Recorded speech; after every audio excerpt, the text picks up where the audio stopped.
변질된 성찬. 고린도전서 11장 17부터 22절. 내가 명하는 이 일에 너희를 칭찬하지 아니하나니 이는 너희의 모임이 유익이 못되고 도리어 해로움이라. 먼저 너희가 교회에 모일 때에 너희 중에 분쟁이 있다함을 듣고 어느 정도 믿거니와 너희 중에 파당이 있어야 너희 중에 옳다 인정함을 받은 자들이 나타나게 되리라. 그런즉 너희가 함께 모여서 주의 만찬을 먹을 수 없으니 이는 먹을 때에 각각 자기의 만찬을 먼저 갖다 먹으므로 어떤 사람은 시장하고 어떤 사람은 취함이라. 너희가 먹고 마실 집이 없느냐? 너희가 하나님의 교회를 업신여기고 빈궁한 자들을 부끄럽게 하느냐? 내가 너희에게 무슨 말을 하랴? 너희를 칭찬하랴? 이것으로 칭찬하지 않노라. 성찬은 그리스도와의 관계를 점검하고 그리스도의 사랑을 확인하는 자리입니다. 그런데 고린도 교회의 성찬에서는 자기 욕구를 채우는 이들이 있었습니다. 너희의 모임이 유익이 못되고 도리어 해로움이라. 성찬에 참여하는 모든 성도가 평등하게 연합해야 합니다. 그런데 성찬의 자리가 분쟁의 자리가 되었습니다. 당시 세계 곳곳에 흩어진 유대인들은 회당을 중심으로 생활했습니다. 이들은 모일 때마다 각자 준비해온 음식을 나누며 함께 식사했습니다. 이런 식사를 에라노스라고 불렀습니다. 그런데 부유한 사람들은 자기들끼리 좋은 음식을 가져와서 먹었습니다. 그 바람에 함께 즐겨야 할 식사 자리가 친한 사람과 덜 친한 사람, 가진 사람과 못 가진 사람으로 나뉘고 말았습니다. 본래 좋은 의도로 시작된 에라노스가 시간이 지나면서 변질되고 만 것입니다. 성령을 받은 초대교회에서는 에라노스가 아가페로 바뀌었습니다. 예수님이 십자가에 달리셨다가 부활 승천하신 후에 마가의 다락방에 성령이 임하자 성도들이 달라졌습니다. 날마다 마음을 같이하여 성전에 모이기를 힘쓰고 집에서 떡을 떼며 기쁨과 순전한 마음으로 음식을 먹고 모두 모여 음식과 가진 것을 함께 나누었는데 모자란 사람이 없었습니다. 그리스도의 사랑을 나누는 공동체가 된 것입니다. 이런 나눔과 희생 가운데 초대교회는 하나님을 찬미하는 공동체가 되었습니다. 성령이 임하시고 예수 그리스도를 기념하자 차별과 제한이 있던 에라노스의 자리가 모든 것을 감싸는 아가페의 자리로 바뀐 것입니다. 사도 바울은 고린도 교회의 변질된 성찬에 대해 질책합니다. 고린도 교회는 어느새 다시 에라노스로 돌아갔습니다. 그런즉 너희가 함께 모여서 주의 만찬을 먹을 수 없으니 이는 먹을 때에 각각 자기의 만찬을 먼저 갖다 먹으므로 어떤 사람은 시장하고 어떤 사람은 취함이라. 예수님을 기억하는 주님의 만찬이 아닌 인간적인 교제와 무질서만 남은 식탁으로 돌아간 것입니다. 그들의 성찬은 그리스도를 모욕하고 가난한 자를 부끄럽게 하는 변질된 성찬이었습니다. 성찬의 진정한 의미를 알고 참여합니까? 성찬에 참여할 때 나의 마음가짐은 어떻습니까? 계속하고 있는 변질된 신앙 습관이 있습니까? 오늘은 10월 21일입니다. 말씀의 제목이 변질된 성찬입니다.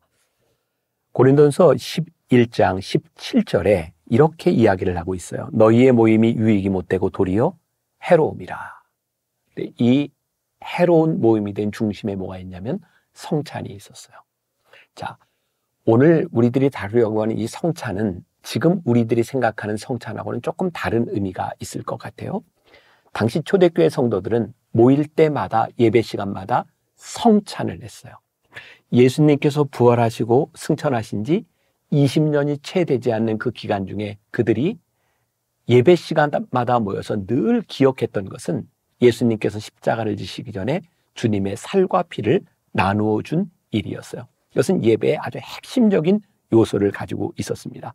그래서 이 성찬을 통해서 우리가 하나다라고 하는 의식을 가지고 있었는데 기쁘고 감사해야 될 이 성찬이 변질되었다는 거예요. 사도 바울은 이 변질된 성찬에 대하여 굉장히 마음 아파하고 있어요. 자, 오늘 말씀에 들어가기 전에 우리 주종훈 이상의 두 사람이 쓴 일상성찬이라는 책에 나오는 글을 먼저 조금 읽어드리겠습니다. 초대교회는 성찬을 먹고 마실 때마다 복음을 기억하고 되새겼습니다. 예수님의 고통과 죽음 그리고 부활이 들려주는 생명의 메시지를 먹고 마셨던 것입니다. 초대교회 공동체는 성찬을 나눌 때마다 부활하신 주님을 지속적으로 경험하기를 기대했습니다. 부활의 아침, 엠마오를 향해 가던 제자들은 그리스도와 동행했음에도 불구하고 그분을 알아보지 못했습니다. 하지만 부활하신 예수님이 떡을 가시사 축사하시고 떼어 그들에게 주어서 먹게 하시자 제자들의 눈은 밝아졌고 비로소 그분이 그리스도인 줄 알아보게 되었습니다. 초대교회 공동체가 실천했던 먹고 마시는 행위는 바로 이와 같은 제자들의 경험을 지속하기 위한 것이었습니다. 그리스도를 알아보지 못했던 이들이 부활하신 그리스도를 성찬을 통해서 분명히 알아보게 되는 것이었습니다. 생명을 가져다 주시는 그리스도를 알아보는 것만큼 신앙에서 중요한 경험은 없습니다. 그런데 이러한 경험은 인위적으로 끌어낼 수 있는 것이 아닙니다. 다만 함께 먹고 마시는 과정에서 신비스럽게 경험할 수 있을 뿐입니다. 초대교회는 이러한 경험을 신비로 받아들였습니다. 그런 점에서 성찬의 또 다른 이름이 신비인 것은 전혀 이상할 것이 없습니다. 성찬이 얼마나 신비로운 일이라고요?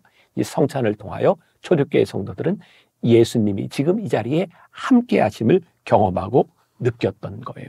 그런데 이 성찬이 변질되었다니, 그리스도의 사랑을 확인할 수 없는 것이 되었다니 얼마나 가슴 아픈 일이겠어요. 자, 오늘 말씀을 나누면서 여러분들의 신앙에 변질된 부분이 무엇인지, 여러분들의 삶에 어떤 것에 신앙의 문제가 있는지를 함께 성찰해 보는 것도 굉장히 중요할 것 같아요. 팀 켈러 목사님은 성찬에 대하여 이렇게 이야기를 했어요. 누구나 함께 참여할 수 있는 것, 이것이 진짜 참된 성찬의 의미다. 누구나가 뭐예요? 계층이 다른, 빈부의 격차가 있는 남녀, 어린아이, 남녀노소가 다 함께 참여할 수 있는 것, 그것이 성찬이라는 거예요.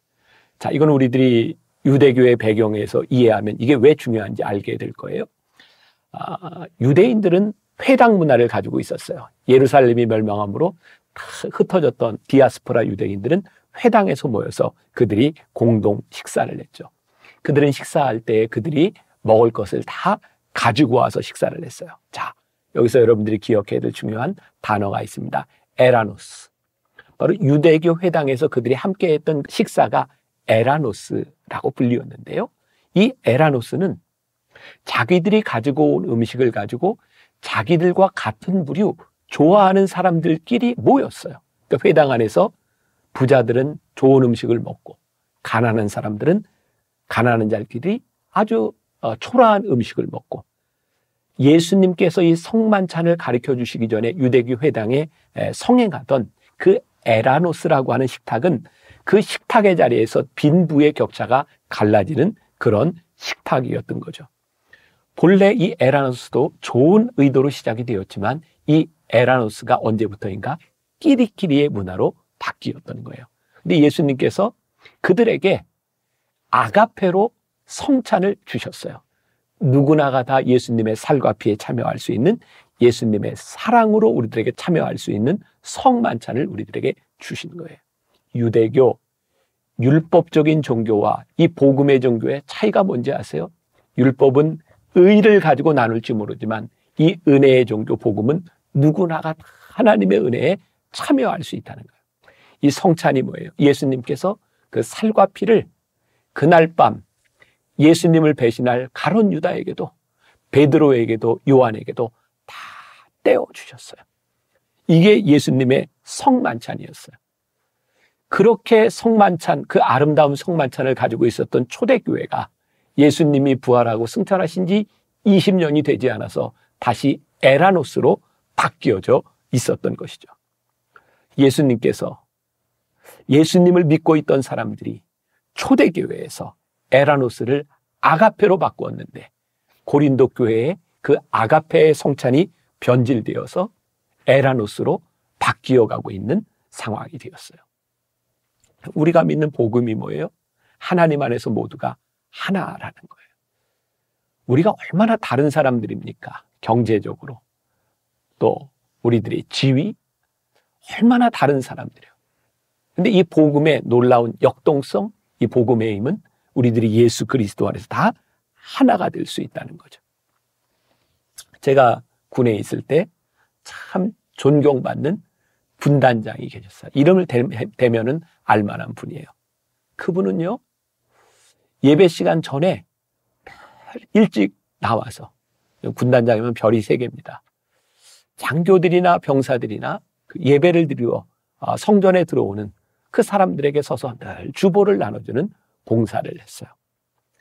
그분은 믿는 사람들에게 참 좋은 귀감이 되었던 분입니다. 왜? 그분에게 있어서 예배에 들어오는 모든 사람은 장군이든 장교든 하사관이든 병사든 아무 구분이 없는 거예요.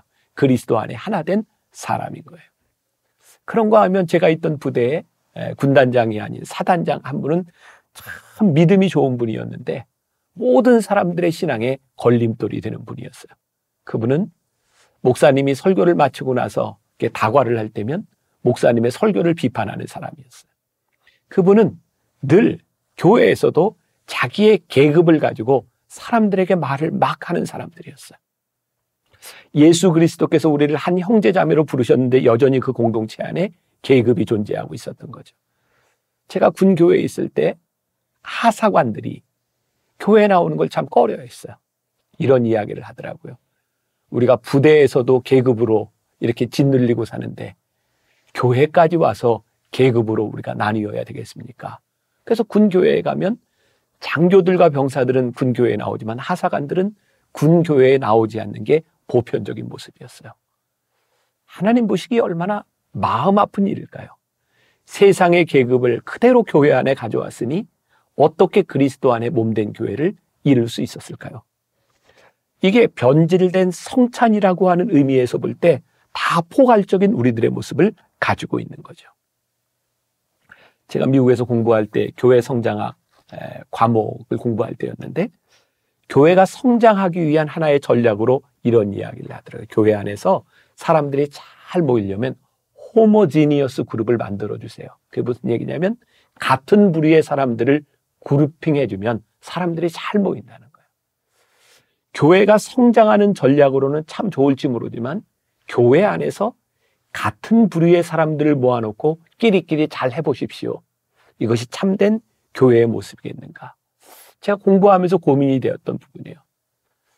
교회가 성장한다? 교인들이 모인다? 아마 에라노스를 하면서 그렇게 즐겁게 모인다고 하는 것이 하나님 앞에서 어떤 모습, 그리스도의 몸을 이루는 것일까? 진짜 교회의 모습은 어떤 것일까? 오늘 사도 바울이 오늘 고린도 교인들에게 이야기하는 그 부분이었어요. 여러분들의 모임이 유익이 되지 못합니다. 주의 성찬을 하겠다고 모였는데 이 성찬 안에서 여러분들이 갈라져 버렸으니 말입니다. 오늘 우리 교회 공동체를 향하여 무섭게 질책하실 수 있다는 생각이 들어요. 여러분들이 그리스도의 몸된 교회로 모였는데 여러분들이 이렇게 갈라져 있다니 도리어 여러분들의 모임이 해가 되지 않겠습니까? 그리스도의 몸된 교회로 하나님의 이름으로 모인 우리들이 어떤 교회의 모습을 가져가야 할지 사도 바울은 고린도 교회의 변질된 성찬에 대하여 무섭게 질책하고 있는데 그 질책이 나를 향한 질책이 아닐까. 우리의 모습을 돌아보았으면 좋겠고 에라노스가 아가페로 변했던 고린도 교회에 다시 아가페로 돌아오라고 하는 사도 바울의 질책을 우리들이 들으면서 혹시 나는 교회 공동체 안에서 또 하나의 에라노스가 되어 있지는 않은가. 그런 우리의 모습을 볼 수 있다면 다시 아가페로 복된 성찬의 자리로 바뀌어지는 역사가 여러분들 가운데 있으면 좋겠습니다. 기도하겠습니다. 그리스도의 몸된 교회로 우리를 불러주셨습니다. 한 몸이 되어 같은 성찬에 참여하도록 우리를 불러주셨습니다. 혹시 그리스도의 몸을 찢어 나누는 모습이 우리에게 있지 않은지 우리의 신앙을 점검하게 하여 주옵시고 오늘 하루 또 말씀을 붙들고 승리하는 하루가 되게 하여 주옵소서. 예수님의 이름으로 기도했습니다. 아멘.